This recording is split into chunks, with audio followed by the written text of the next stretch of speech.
जय श्री कृष्ण मित्रों। तो मित्रों, आज मैं आप सभी को बताने वाला हूँ बहुत दुख के साथ कि मुझे प्रमाण देना पड़ रहा है भगवान श्री कृष्ण का। जिस भगवान श्री कृष्ण के वजह से हम इस दुनिया में हैं, हम उन्हीं के अंश से बने हैं।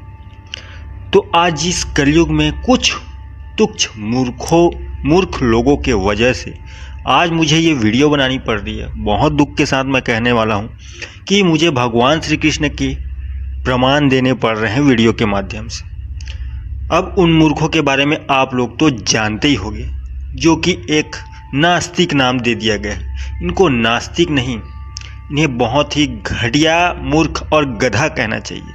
तो उन्हीं गधों लोगों के लिए, जो गधे मूर्ख हैं, उन्हीं लोगों के लिए मैं भगवान श्री कृष्ण के 5 जिंदा सबूत लेके आया हूँ, जीता जागता सबूत लेके आया हूँ। तो दोस्तों, सबसे पहले मैं भगवान श्री कृष्ण से माफ़ी चाहता हूँ, माफ़ी मांगता हूँ, क्षमा चाहता हूँ कि मुझे आपका प्रमाण देना पड़ रहा है। जो कि इस दुनिया, अगर ये दुनिया एग्जिट करती है, पहाड़ है, पेड़ है, नदियाँ हैं, ब्रह्मांड है, ग्रह है, नक्षत्र है, तो कहाँ से है? भगवान श्री कृष्ण के ही वजह से है। तो दोस्तों, उन सभी मूर्खों को एक करारा जवाब देने वाला हूँ इस वीडियो के माध्यम से, जो कि महाभारत को एक काल्पनिक कथा मानते हैं, एक टीवी सीरियल की कहानी मानते हैं। उन्हीं लोगों के लिए वीडियो बनाया जा रहा है दोस्तों। तो सबसे पहले हम आते हैं पहले प्रमाण की तरफ। तो यहाँ पे मैं बता दूं निधि वन के बारे में। जी हाँ दोस्तों, निधि वन में एक ऐसा वन है जहाँ पे साक्षात कृष्ण भगवान आते हैं। जिनको विश्वास ना हो तो रात भर वहाँ जाके रह लो, चैलेंज कर रहा हूँ, रात भर वहाँ जाके रहो, उसके बाद आके मुझसे मिलो। जीवित रहोगे तो, या पागल नहीं होगे तो। प्रमाण चाहिए, जाइए निधि वन और घुस के रहिए। वैसे तो वहाँ लोग आपको घुसने भी ना दे, मगर अगर आपको देखना है तो निधि वन में जाइए, वहाँ साक्षात श्री कृष्ण भगवान दिखेंगे आपको, जाके देख लीजिए। और वहाँ पे जो बिस्तर, जो वहाँ पे मंदिर है, वहाँ पे जो आसन है, सोने का शयन कक्ष है, तो वहाँ पे हर रात में जो पुजारी हैं वहाँ के, वो वहाँ के बिस्तर को अच्छे से झड़ा के, अच्छे से, मतलब एक भी सलवट नहीं रहता है, ऐसा बिछा देते हैं। और वहाँ पे जो राधा माता है, उनके लिए श्रृंगार का सामान और खाने पीने की वस्तुएं रखी जाती है। और जब सुबह उसे खोल के देखा जाता है तो देखते हैं कि खाने पीने की वस्तुएं भी खा ली गई है, श्रृंगार का जो सामान है वो भी अस्त व्यस्त रहता है। और जो बिस्तर है, ऐसा लगता है मानो कोई यहाँ पे सो के उठकर कहीं गया हो। जैसे हम सो के उठते हैं, बिस्तर थोड़ा बिखर जाता है, उस तरीके से वहाँ का जो बिस्तर है वो बिखर जाता है दोस्तों। तो ये था निधि वन का प्रमाण। अब अगले प्रमाण की ओर मैं जाता हूँ, दूसरे प्रमाण की ओर। तो दोस्तों, दूसरा प्रमाण है समुद्र की गहराइयों में मिला है। जी हाँ दोस्तों, समुद्र की गहराइयों में पूरा नगर मिला है, पूरा राजमहल मिला है, जिसे हम द्वारिकापुरी कहते हैं। आपने ग्रंथ में, महाभारत ग्रंथ में द्वारिकापुरी का नाम सुना होगा, नहीं सुने हैं तो जाके पहले पढ़ लीजिए, ज्ञान अर्जित कर लीजिए, फिर देखना वीडियो को। तो द्वारिकापुरी जो है दोस्तों, वो कि समुद्र के अंदर मिला है। और ये हम नहीं कह रहे हैं, वैज्ञानिक कह रहे हैं, जो कि जाके उसे चेक किए। वहाँ पे जो जो अवशेष मिले हैं, कृष्ण भगवान की मूर्तियाँ मिली हैं, और पूरा मतलब कृष्ण भगवान से रिलेटेड हर चीज़ मिले हैं, जिसका चेकअप जो कार्बन डेटिंग होता है उससे की गई है। तो पता चला कि 5 से 6 हज़ार साल पुराने वो अवशेष है, जो कि समुद्र के अंदर मिला है। और यहाँ पे अब हम चलते हैं तीसरे प्रमाण की ओर। तो तीसरा प्रमाण है मथुरा। जी हाँ, मथुरा में जहाँ पे भगवान श्री कृष्ण का जन्म हुआ था, और मथुरा में जो कंस का महल था और कारागार था, उसी के अंदर में एक मंदिर है जहाँ पे खुदाई किए पुरातत्व विभाग वालों ने, तो वहाँ पे एक पत्थर मिला है। तो बताया जाता है कि जब नंद बाबा भगवान श्री कृष्ण को भरी बरसात में नदी पार करके ले जा रहे थे सिर पे रख के, तो उसी की एक चित्र उस पत्थर पे बनी हुई है।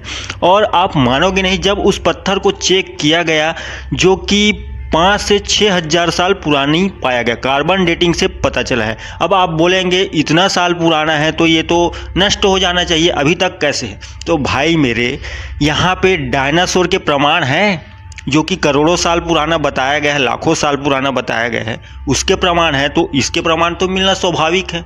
जो मूर्ख है उनके लिए बोल रहा हूँ। अब मैं चलते हूँ तीसरा प्रमाण की ओर। तो तीसरा प्रमाण ये है दोस्तों, सॉरी 3 प्रमाण तो हो गए, हम चलते हैं अब चौथे प्रमाण की ओर।